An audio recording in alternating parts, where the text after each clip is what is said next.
boys and girls, happy Easter to you. Welcome to the National Public Library's Easter Camp. This morning, we'll begin with devotion. However, before we get into the songs, we are going to say the Our Father prayer. So, you're going to clasp your hands and you're going to close your eyes. Our Father, who art in heaven, hallowed be thy name, thy kingdom come, thy will be done on earth as it is in heaven. Give us this day our daily bread, and forgive us our trespasses, as we forgive those that trespass against us. And lead us not into temptation, but deliver us from evil. For thine is the kingdom, the power, and the glory, forever and ever. Amen. Good morning, everybody, everybody, everybody. Good morning, everybody. And how are you? And you're going to respond by saying, very well, thank you.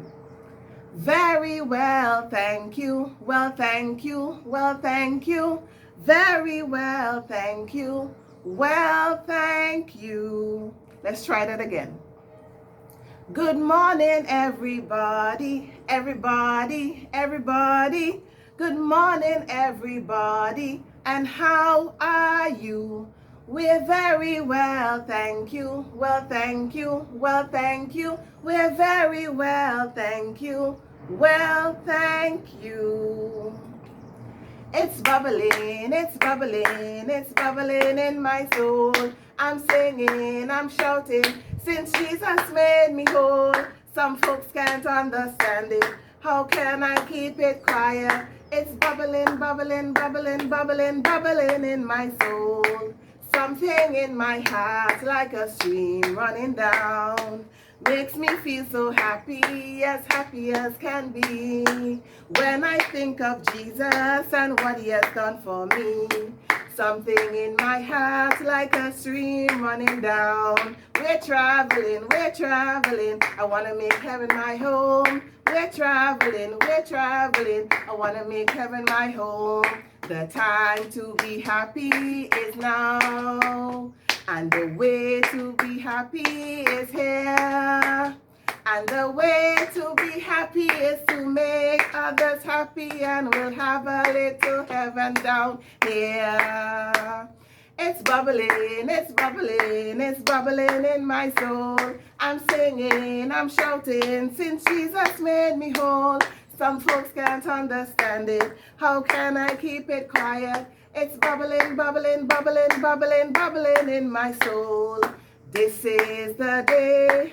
This is the day that the Lord has made, that the Lord has made. We will rejoice and be glad in it, and be glad in it. This is the day that the Lord has made. We will rejoice and be glad in it. Oh, this is the day that the Lord has made. Amen. Amen. Amen. Amen. Amen. Amen. A little softer. Amen. A little softer. Amen. Amen. Amen. Once upon a time, there were 4 little rabbits. Their names were Flopsy, Mopsy, Cottontail, and Peter. They lived with their mother in a sandbank underneath the root of a very big fir tree. "Now, my dears," said old Mrs. Rabbit one morning, "you may go into the fields or down the lane, but don't go into Mr. McGregor's garden. Your father had an accident there. He was put in a pie by Mrs. McGregor. Now run along, and don't get into mischief. I am going out." Then old Mrs. Rabbit took a basket and her umbrella and went through the wood to the baker's. She bought a loaf of brown bread and 5 currant buns. Flopsy, Mopsy, and Cottontail, who were good little bunnies, went down the lane to gather blackberries. But Peter, who was very naughty, ran straight away to Mr. McGregor's garden and squeezed under the gate. First, he ate some lettuces and some French beans, and then he ate some radishes. And then, feeling rather sick, he went to look for some parsley. But, round the end of the cucumber frame, whom should he meet but Mr. McGregor? Mr. McGregor was on his hands and knees planting out young cabbages, but he jumped up and ran after Peter, waving his rake, calling out, "Stop, thief!" Peter was most dreadfully frightened. He rushed all over the garden, for he had forgotten the way back to the gate. He lost one of his shoes among the cabbages and the other shoes amongst the potatoes. After losing them, he ran on four legs and went faster, so that I think he might have got away altogether if he had not unfortunately run into a gooseberry net and got caught by the large buttons on his jacket. It was a blue jacket with brass buttons, quite new. Peter gave himself up for lost and shed big tears, but his sobs were overheard by some friendly sparrows, who flew to him in great excitement and implored him to exert himself. Mr. McGregor came up with a scythe, which he intended to pop upon the top of Peter, but Peter wriggled out just in time, leaving his jacket behind him, and rushed into the tool shed and jumped into a can. It would have been a beautiful thing to hide in, if it had not had so much water in it. Mr. McGregor was quite sure that Peter was somewhere in the tool shed, perhaps hidden underneath a flower pot. He began to turn them over carefully, looking under each. Presently Peter sneezed. Achoo! Mr. McGregor was after him in no time, and tried to put his foot upon Peter, who jumped out of a window, upsetting 3 plants.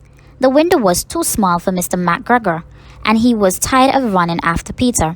He went back to his work. Peter sat down to rest. He was out of breath and trembling with fright, and he had not the least idea which way to go. Also, he was very damped with sitting in that can. After a time, he began to wander about, going lipty-lipty, not very fast, and looking all around. He found a door in a wall, but it was locked, and there was no room for a fat little rabbit to squeeze underneath. An old mouse was running in and out over the stone doorstep, carrying peas and beans to her family in the wood. Peter asked her the way to the gate, but she had such a large pea in her mouth that she could not answer. She only shook her head at him. Peter began to cry. Then he tried to find his way straight across the garden, but he became more and more puzzled.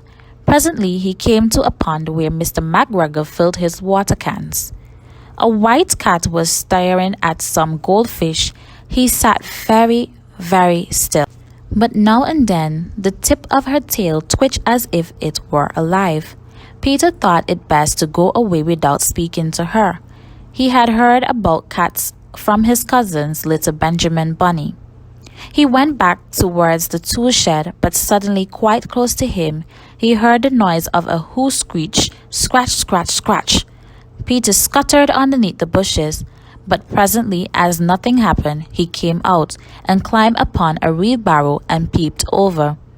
The first thing he saw was Mr. McGregor hoeing onions. He was back turned towards Peter, and beyond him was the gate. Peter got down very quietly off the wheelbarrow and started running as fast as he could along. A straight walk behind came some blackcurrant bushes. Mr. McGregor caught sight of him at the corner, but Peter did not care. He slipped underneath the gate and was safe at last in the wood outside the garden. Mr. McGregor hung up the little jacket and the shoes for a scarecrow to frighten the blackbirds. Peter never stopped running or looked behind him till he got home to the big fir tree. He was so tired that he flopped down upon the nice soft sand on the floor of the rabbit hole and shut his eyes. His mother was busy cooking. She wondered what he had done with his clothes. It was the second little jacket and the pair of shoes that Peter had lost in a fortnight. I am sorry to say that Peter was not very well during the evening. His mother put him to bed and made some chamomile tea, and she gave a dose of it to Peter. 1 tablespoonful to be taken at bedtime. But Flopsy, Mopsy, and Cottontail had bread and milk and blackberries for supper. The end. Hope you guys enjoy this story. Thank you for listening.